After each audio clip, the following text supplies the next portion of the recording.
Hello' আজি আপোনালোকক মই এটা নতুন বস্তু দেখাবলৈ বিচাৰিছোঁ। আচলতে মই অৰ্ডাৰ কৰি আনিছিলোঁ। মই খুব দেখি থাকোঁ দেই, যেতিয়া ইউটিউবত যিকোনো ভিডিঅ' চাওঁ বা ফেচবুকত ভিডিঅ' চাওঁ, তাত মানে এডভাৰটাইজ আহি থাকে যে গ'ডেছিৰ কিছুমান পপছ বেলেগ বেলেগ ধৰণৰ ফলেৰে বনোৱা চটপটা আৰু দেশী আৰু ঘৰতে বনোৱা হয় হাইজেনিকভাৱে।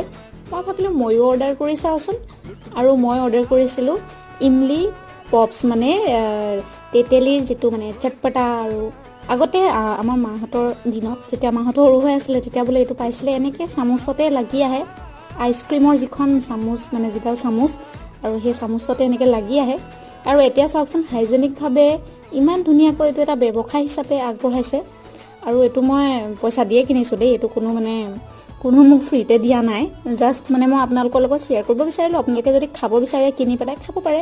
এডালত 5 টকাকৈ লয়। খুব টেষ্টি আছিলে দেই। Bye bye.